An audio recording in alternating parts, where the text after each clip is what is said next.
Välkommen till Svensk diktamen. Idag pratar vi om landet Sverige. Vi går igenom geografi, natur, människor och resurser. Det är sådant som är bra att förstå om man bor i Sverige, lär sig svenska eller är nyfiken på landet. Vi börjar med geografi, klimat och natur. Sverige ligger i Norden, i norra Europa. Norden består av Danmark, Finland, Island, Norge och Sverige. Sverige är det största landet i Norden. Landet är långt och smalt. Det sträcker sig från Treriksröset i norr till Smygehuk i söder. Treriksröset ligger där Sverige, Norge och Finland möts. Smygehuk ligger längst ner i södra Sverige. Den nordligaste delen av Sverige ligger norr om polcirkeln. Det betyder att en del av landet ligger i det arktiska området. Sverige har också en mycket lång kust. Vid östra kusten ligger Östersjön. I Östersjön ligger Gotland och Öland, som är Sveriges två största öar. Vid västra kusten finns haven Skagerrak och Kattegatt. När man läser om Sverige är det viktigt att förstå hur havet påverkar landet. Havet påverkar klimatet, handeln, naturen och var många människor bor. Sverige ligger långt norrut. Ändå har Sverige ett mildare klimat än många andra platser på samma breddgrad. En viktig förklaring är Golfströmmen och den nordatlantiska strömmen. De transporterar varmt vatten över Atlanten mot Europa. Det varma havsvattnet värmer luften. Vindarna för sedan in mildare och fuktigare luft över Sverige. Det är därför Sverige inte är lika kallt som man kanske kan tro när man tittar på kartan. Sveriges natur har formats av istiden. För länge sedan var Sverige täckt av tjock is. När isen smälte förändrades landskapet. Den lämnade efter sig sjöar, slätter, skärgårdar och fjäll. Fjällen ligger längs gränsen mot Norge. Den bergkedjan kallas Skanderna. I fjällen är klimatet kallt och blåsigt. Där kan träd ofta inte växa. Landskapet är öppet och består av sten, gräs och låga växter. Kebnekaise är Sveriges högsta berg. Det är ungefär 2000 meter högt. En annan viktig del av svensk natur är skogen. Mer än hälften av Sveriges yta är täckt av skog. I norra Sverige växer mest barrträd, till exempel gran och tall. I södra Sverige är klimatet mildare. Där är lövträd vanligare. Sverige har också många sjöar. De 3 största sjöarna heter Vänern, Vättern och Mälaren. Det finns också många älvar och andra vattendrag. Många stora älvar rinner från fjällen i norra Sverige ner mot havet. Ett annat ord som är viktigt är skärgård. En skärgård är ett havsområde med många öar nära land. Sverige har skärgårdar längs flera delar av kusten. Det finns skärgårdar i norra Sverige, längs östkusten och på västkusten. Utanför Göteborg och i Bohuslän finns också skärgårdar. Sverige delas ofta in i 3 landsdelar. De heter Götaland, Svealand och Norrland. Götaland ligger i södra Sverige. Svealand ligger i mellersta Sverige. Norrland ligger i norra Sverige. Norrland omfattar mer än hälften av Sveriges yta. Det betyder inte att mer än hälften av befolkningen bor där. Sverige har också 25 landskap. Förr hade landskapen egna lagar. Idag styr Sverige inte genom landskapen. Men många människor känner ändå en stark koppling till sitt landskap. För dagens samhälle är län och kommuner viktigare.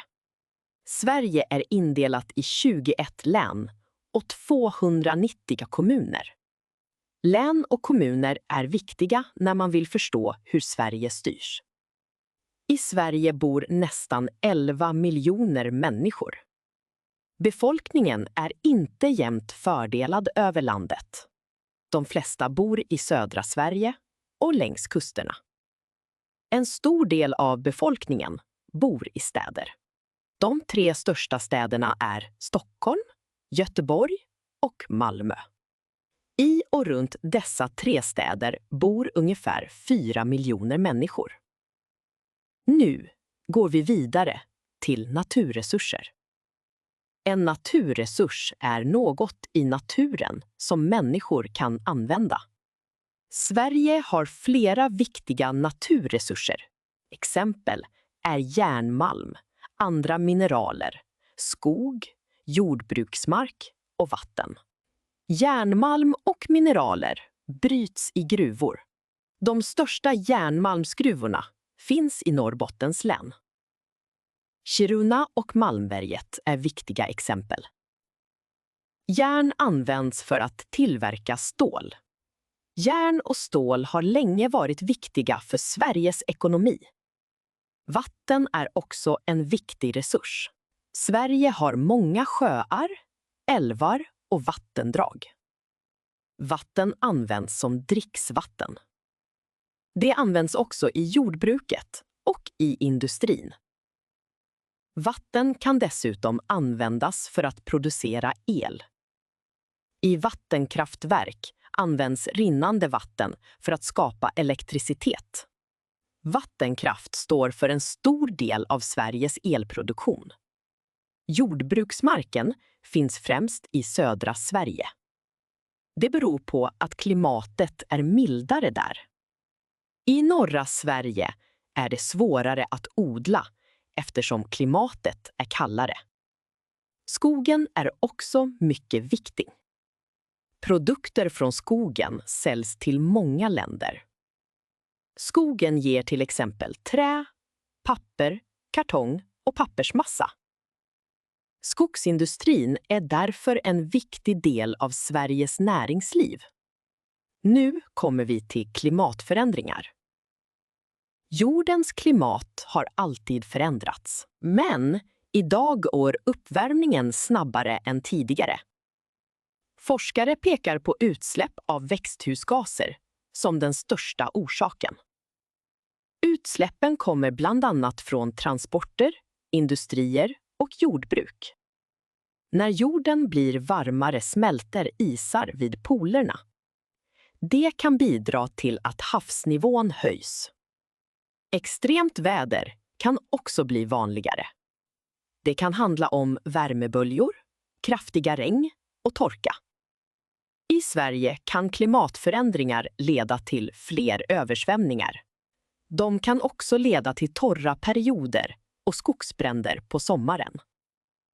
Sverige arbetar för att minska konsekvenserna av klimatförändringarna. Sverige har en klimatlag och klimatpolitiska mål.